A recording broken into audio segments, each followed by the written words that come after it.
Doutor, Ana Carla manda aqui pra gente uma mensagem pedindo que você comente um pouco sobre o transplante de fígado intervivos. O transplante de fígado intervivos é uma situação em que se pega uma parte do fígado de um doador. Esse doador tem que ser um parente, parente relacionado. E, como eu falei anteriormente também, a gente tem um fígado muito maior do que o necessário. Então, aproximadamente 50% do fígado é retirado desse doador vivo e implantado numa pessoa que esteja necessitando do transplante. O primeiro transplante intervivos em adulto realizado no mundo foi aqui no Brasil. Foi em São Paulo. Olha. E a gente tem equipes com experiência grande nesse tipo de transplante. Recentemente, com o avanço que a gente está vendo aí, apesar de ainda não o suficiente, mas o avanço dos doadores cadáveres, né? O transplante intervivos vem perdendo um pouco a sua importância, exceto no pediátrico. Sim. Né? Então, o transplante intervivos se restringe muito àquelas pessoas em que a gente não tem condições, né? Eu estou falando de transplante intervivos de fígado. Sim, tá. Né? Porque transplante intervivos renal tem uma outra realidade. Mas se restringe muito àquelas pessoas em que a gente acredita que, permanecendo na lista de transplante, né, essa pessoa não vai conseguir atingir, né, alcançar, né, a situação de ser receptor de um doador cadáver. Então, para evitar complicações ao longo da lista, pode-se realizar esse transplante intervivos. Ok. Bom, já que o senhor citou aí pediatria, vou abrir só um espaçozinho aqui para falar com vocês, que daqui a pouquinho a gente conversa por telefone com o doutor Ubirajara Barroso, urologista pediátrico. Vocês conhecem bem o trabalho que ele desenvolve, um médico muito competente, e ele vai falar um pouquinho sobre o Simpósio Internacional de Urologia Pediátrica que Salvador está recebendo agora nos próximos dias, sexta-feira e sábado. Daqui a pouquinho vocês vão acompanhar essa informação. Cristina, foi a que nós falamos agora, não foi? Ana Cristina, na linha 2? Oi, Ana. Oi. Tudo bom? Boa tarde, Oi. Boa tarde, doutor Leonardo. Tudo bom, Ana? Boa tarde, Ana. Tudo bom. A minha pergunta é o seguinte: a minha filha de 7 anos, nos exames de rotina, deu a ALT aumentada 2 vezes seguidas. E a pediatra, que é homeopata, não solicitou nenhum outro exame extra. Eu procurei alguns hepatologistas do meu plano e nenhum atendia a criança porque ela só tem 7 anos. Aí a pergunta é a seguinte: eu devo me preocupar ou é normal esse aumento nessa faixa etária? Olha, normal não é, né? Assim, a princípio pode ser uma variação por conta de uma situação pontual, tomou alguma medicação, alguma coisa que tenha levado a essa alteração. A ALT é uma das enzimas que estão dentro, né, da célula do fígado. Então, toda vez que existe alguma lesão, algum efeito, né, que cause lesão no fígado, ela se eleva. Essa elevação de 2 vezes não é uma elevação muito significativa, mas também não deve ser, já que foram 2 medidas, né, pelo que eu entendi, não deve ser menosprezada. Então, eu acho que você deve sim buscar um acompanhamento de um profissional especializado para avaliar se eventualmente isso é uma situação circunstancial que não tem repercussão nenhuma, ou se precisa fazer algum tipo de avaliação mais pormenorizada. Ok. Zé, sinta-se bem conversando hoje, que é o Dia Nacional de Doação de Órgãos, exatamente sobre isso, da importância da doação de órgãos. Estamos, como vocês conferiram, né, na matéria há pouco, crescendo muito em termos de doação. No nosso estado a gente já registra um aumento de 71% do número de transplantes. Isso significa que as pessoas estão se conscientizando mais também.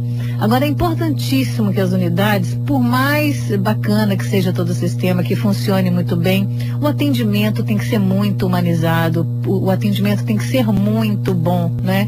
Essa comunicação interna funciona muito melhor, a imagem, a impressão que as pessoas têm de determinada instituição é extremamente melhor também.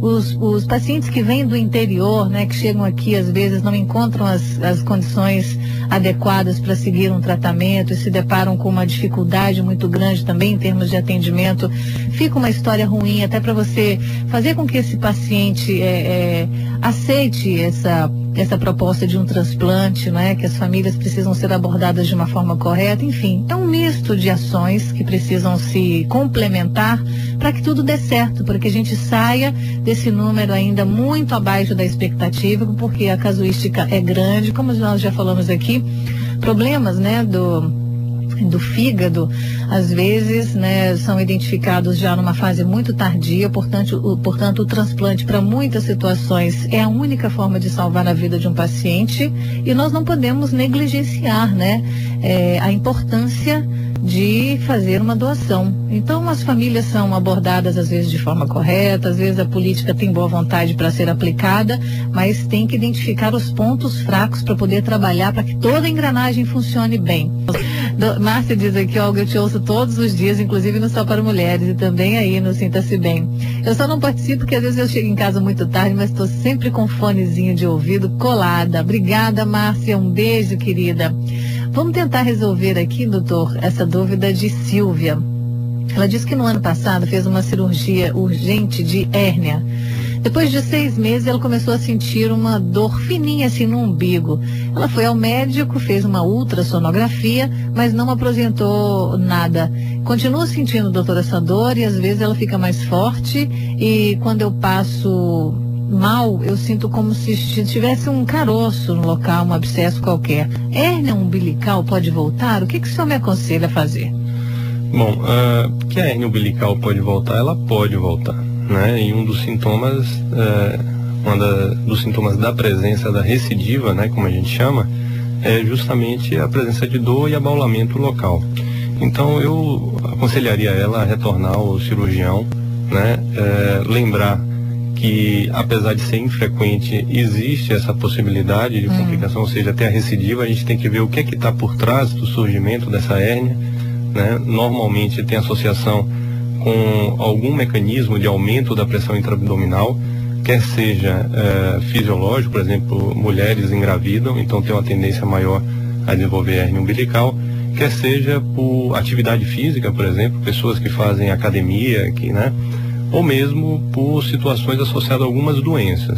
Então, é importante que ela retorne no cirurgião, né? Ele vai reavaliar a ultrassonografia, apesar de normalmente a ultrassonografia que se faz rotineiramente é com um tipo de probe, um tipo de transdutor que não avalia adequadamente, né? Tem que ser a solicitação muito específica para uma ultrassonografia de partes moles para poder avaliar se tem a hérnia ou não, né? E, sem dúvida nenhuma, o exame físico é superior a qualquer um desses exames na detecção desse tipo de complicação.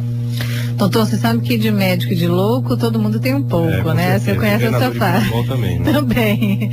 Então, Márcia entra aqui para dizer pra gente o seguinte: Olga, boa tarde. Eu ouvi um ouvinte dizer há pouco da dor de barriga da filha e tudo. Seria bom perguntar para ela se não tem possibilidade de ser intolerância ao glúten. Eu sinto mais ou menos isso. Tenho observado que alimentos que contêm glúten, essa dor é imediata, principalmente o pão.